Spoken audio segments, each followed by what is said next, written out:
অনেক হয়েছে প্রিমিস বাবা, এবার তুমি বাসায় চলে আসো। প্রিমিসের ফোনে একটি আননোন নাম্বার থেকে কল আসে, আর প্রিমিস যখন ফোনটি রিসিভ করে তখন অপর পাশ থেকে একজন বৃদ্ধ লোক কথা বলে। প্রিমিস এই বৃদ্ধ লোকের গলার আওয়াজ শুনেই তাকে চিনে ফেলে এবং তার গলার আওয়াজ শুনে তার চোখ দিয়ে পানি চলে আসে। আপনারা হয়তো ভাবছেন কে এই লোক যার গলার আওয়াজ শুনে প্রিমিস কেঁদে দিয়েছে? ইনি হচ্ছেন প্রিমিসের বাবা। এরপর প্রিমিসের বাবার সাথে প্রিমিসের কি কথা হয় চলুন দেখে আসি। হ্যালো আব্বু, কেমন আছেন আপনি? এই তো আলহামদুলিল্লাহ ভালো, কিন্তু বাবা তোমার ছাড়া আমরা ভালো নাই, তুমি বাসায় চলে আসো।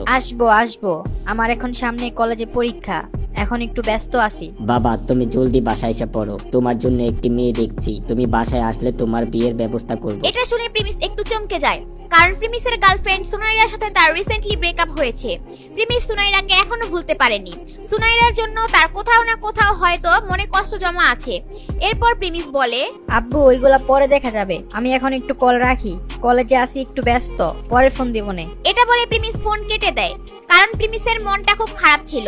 আর ঠিক সেই সময় ওইখানে হাজির হয় প্রিমিসের বন্ধুরা। তারা ক্লাস থেকে এখানে আসে শুধু প্রিমিসের জন্য, কারণ তারা জানে আজকে প্রিমিসের অনেক মন খারাপ। তাই পাখি বলে, প্রিমিস মন খারাপ করো না, যা হইছে ভালোর জন্যই হইছে। সুনাইরার আসল চেহারা আমাদের সামনে চলে আসছে।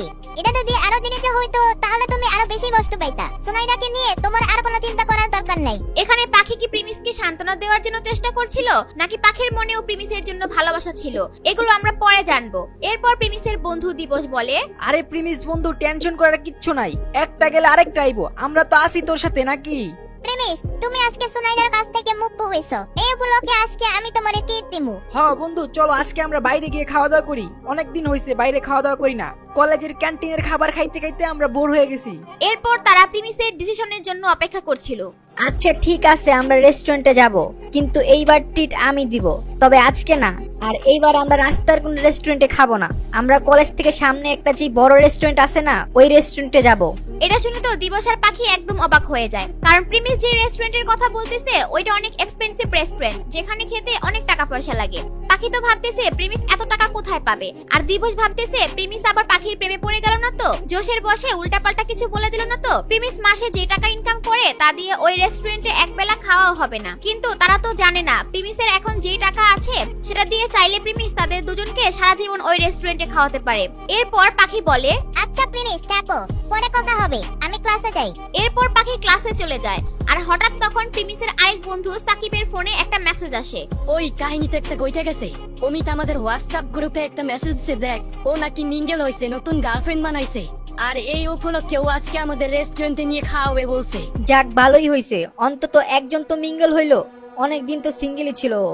প্রিমিস বন্ধু, তোর রুম খালি করে দিছি, তুই তোর জামা কাপড় নিয়ে হোস্টেলে আইসা পড়িস, এখন আর তোর আলাদা করে থাকা লাগবে না। প্রিমিস আগে দিবস, সাকিব এবং অমিতের সাথে একই হোস্টেলে থাকতো।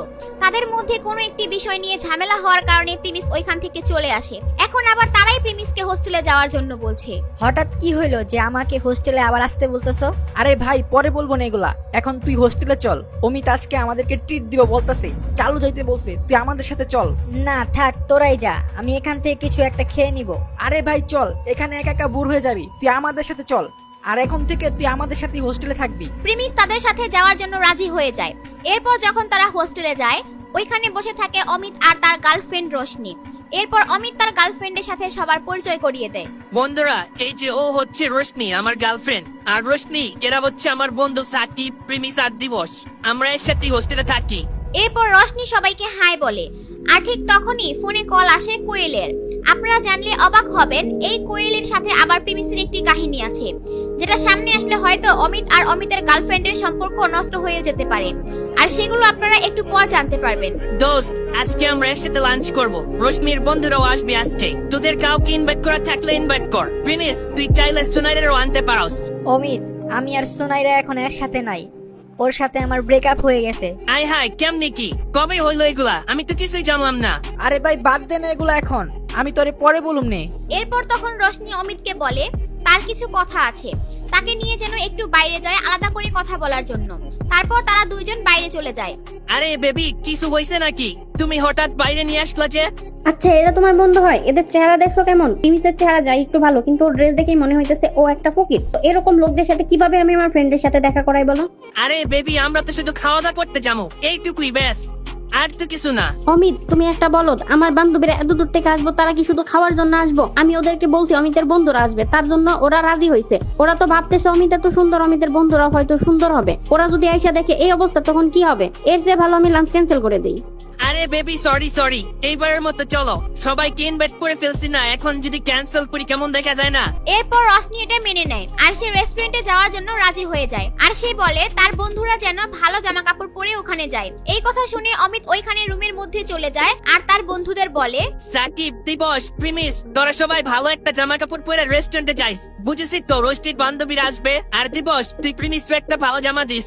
প্রিমিসের এইরকম অপমানজনক কথা শুনতে শুনতে অভ্যাস হয়ে গেছে, তাই সে ওখানে চুপচাপ কথা শুনছিল। প্রিমিসের বন্ধুরা যদি প্রিমিসের আসল পরিচয় জানতো, তাহলে কি এই কথাগুলো বলার সুযোগ পেত? কখনোই না। যাই হোক, এইদিকে অমিতের গার্লফ্রেন্ড রশনি তার বান্ধবী কোয়েলের সাথে ফোনে কথা বলছিল। তার বান্ধবী কোয়েল নাকি সকালে ব্যাংক থেকে বের হতে যাওয়ার সময় একটি ছেলের সাথে ধাক্কা খায় এবং ব্যথা পেয়েছিল। তাহলে এখন কি আপনারা বুঝতে পারছেন প্রিমিসের সাথে রশনির বান্ধবীর কিসের কানেকশন? হ্যাঁ গাইস, আপনারা ঠিকই ভেবেছেন, প্রিমিসই সকালে রশনির বান্ধবী কোয়েলের সাথে ধাক্কা খেয়েছিল। কোয়েল যখন রেস্টুরেন্টে এসে প্রিমিসকে দেখতে পাবে, কি হবে তখন? কোয়েল আর প্রিমিসের ঘটনার জন্য রশনি আর অমিতের ব্রেকআপ হয়ে যাবে না তো? এগুলো জানতে চাইলে দিবস গেমিং এর ইউটিউব চ্যানেলটি সাবস্ক্রাইব করে নোটিফিকেশন বাটনটি বাজায় রাখেন। আর ভিডিওটি ভালো লাগলে অবশ্যই একটা লাইক দিয়ে কমেন্ট করুন। আর আগের পার্টগুলো স্ক্রিনে দেওয়া আছে, দেখে আসবেন।